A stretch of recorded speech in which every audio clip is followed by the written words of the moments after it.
just got bored in the chair. Hey guys, and welcome to my reviews, where I take a look at the most questionable content to ever grace cinema. Today we're going to take a look at a classic film that people hardly ever talk about.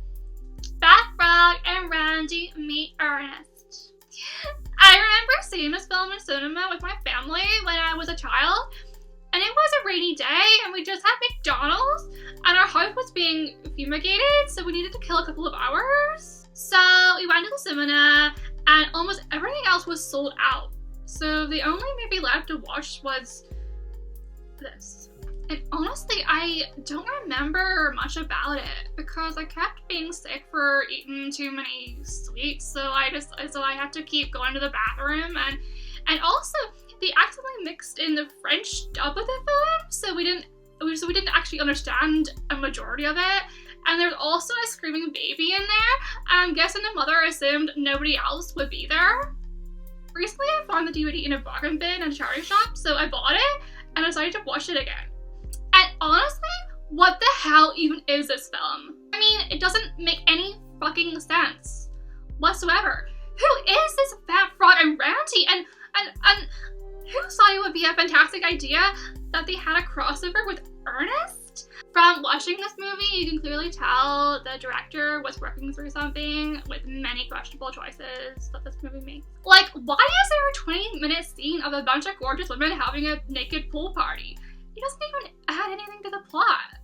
And why is there a 30-minute scene of a bunch of female celebrities lining up one by one to kiss what I'm assuming is the director himself? From looking at him, you could tell that he undoubtedly had to pay these actresses a lot of money. So apparently the somewhat plot of this film that I could just about gather is that a cartoon frog and rat named Fat Frog and Randy return from having a grand adventure from the fiery depths of hell. Literally, they come back from hell, the actual place, as I guess characters casually do in the beginning of movies.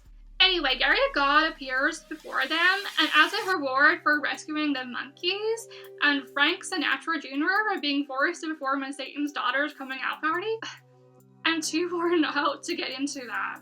He gives them the choice to resurrect one person from the dead. So they could pick anybody in the world to raise from the dead. Anybody with an intelligent or curious mind would pick someone like, I don't know, like Shakespeare or Walt Disney. The man who invented curtains? I don't know, just someone useful. They went for Ernest? Like, what a massively moronic way to waste a once-in-a-lifetime wish. Anyway, bringing Ernest back to life somehow summons the wrath of a demonic assassin working for a weird-ass government organization that operates from under a shoe cobbler shop. This assassin is played by Ray Romano. Yeah, because when I think of a scary assassin, I think of the dad from Everyone Loves Raymond. Anyway, he's like sent to assassinate Ernest for reasons I can't even remember, and from that point on, random shit just happens. Because I guess this movie was written by a grasshopper that just hopped around on a keyboard after being dipped into someone's pint. I mean, that bit where that character gives that lengthy right-wing speech, I hope that was supposed to be ironic. Otherwise, I'd have to say that this movie is a lot of shades short of morally gray. Also, a lot of the credits in this movie were blanked out and replaced with name removed until verdict. I read online that one of the actors had a massive outburst on set and declared that he'd never work in cinema again, as he said that this was the most incompetent, most juvenile, most poorly made piece of crap that he ever witnessed in his life. I don't know why they kept that in. Jesus Christ, did I mention that this movie is 5 hours? 5 hours! 5 hours of nothing! For 5 hours, I just watched a greasy little virgin try to touch up a bunch of famous actresses that he clearly typecasted. People on set ranting about a small plate of burnt sausage rolls that they only had to eat on a 48-hour workday. Accidental spliced in footage of a documentary about a woman who married a mongoose. And I mentioned very little showing of the freaking title characters. This is not a movie. This is someone testing out their editing software who then got bored and then started adding stuff to it so they had something to do whilst they watched TV at the same time. That's the best way I can explain it. Because please explain to me why this movie ends with footage of the Hindenburg disaster and then cuts to Martin Scorsese walking in front of a black screen and telling us it was all a dream. And then it just fades into a bit of text on the screen that reads #SaveThePandas, and then it mercifully ends. Sorry, was I having strokes in between each cut in this movie? Where's the fucking correlation? I'm surprised my DVD player didn't kill itself after putting on that travesty of a quote-unquote villain. How was this movie given 4 stars by the Daily Thing? You know what? I bet there's no such thing as the Daily Thing. It's also rated U, despite the fact that there's a ton of nudity in it, and the back it says, "You'll want to watch this side-splitting comedy of the ages over and over again." Well, if I was stuck in that white purgatory that the characters on the cover seem to be trapped in, I probably would be forced to watch it over and over again.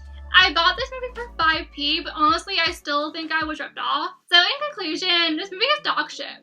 I urge all of you to go on the Twitter accounts of everybody who worked on this film and harass the living crap out of them. Make sure to also dox them. I don't care if the director is now making an easy living by directing award-winning family movies and now has a wife and 3 daughters, and he still made something I didn't like and deserves to be blacklisted for the rest of his life. Anywho, bye everybody! Remember to like, comment, and subscribe! Love you! Remember, Maya loves you! Join me for the next video where I review Fat Frog and Randy 3, Back Sack Crack in Time for the Nintendo DS, and the Fat Frog and Randy Classic Game Collection for the PS2. This video is sponsored by Stop Online Harassment Organization.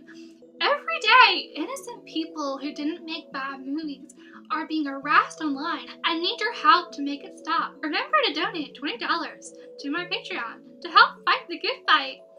See ya! I'm like so quirky, like, you notice at the start of the video, like, I was on the chair, right? And now I'm on the floor! I'm just so quirky, like, I am not like the other girls. I just want to say, I thoroughly appreciate every single one of you. Peace and love. Maya! What? Why the fuck didn't you do the dishes? I did do the dishes! You fucking did it! Fucking piled up in that shit, Stop. lazy bastard! Peace and love and understanding. Love you.